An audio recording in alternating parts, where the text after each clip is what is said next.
As a kid, I've always been very active, always enjoyed extreme sports, whether it was doing the skateboarding thing or riding bicycles, and in this case, this was just another thing I wanted to experiment with. Nicholas Daniel talking about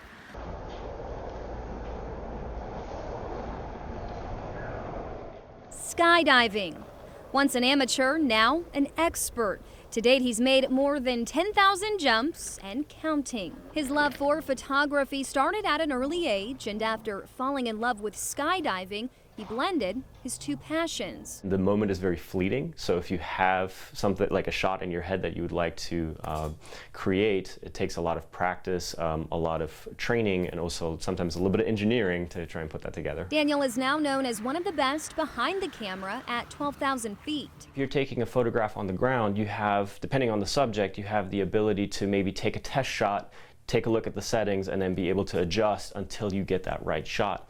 Skydiving is more in the realm of sports photography, where you are trying to get that perfect shot, and it's not really something that you can recreate necessarily. To be a good aerial photographer, you first have to be a great skydiver. Being a videographer actually requires to be, skill-wise, you have to be above average flying skill. So not is it enough that I have to be able to fly my own body or my parachute, for example, but I have to be able to do that without having to think about it much, so that I can now focus on the shot.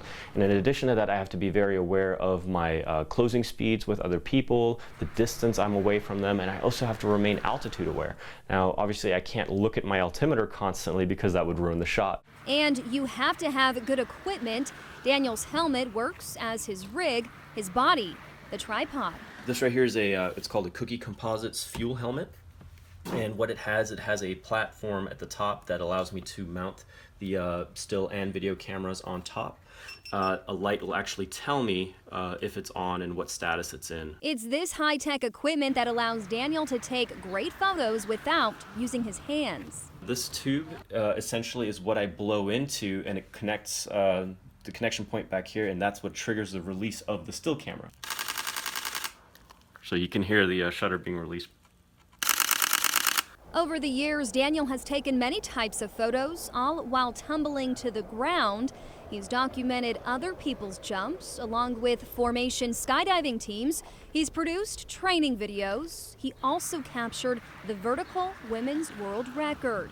Some of his favorite to take during competition with his team. I really enjoy kind of the pressure of having to get a specific shot and being able to then present that to the judges. So that's kind of been my level of expertise, but I also really enjoy kind of off-the-wall projects. So whether somebody wants to light a parachute on fire or something kind of more in that direction, something that you don't see every day. Daniel does what he loves every day, soaring in the clouds, capturing it all so others can see it through his lens.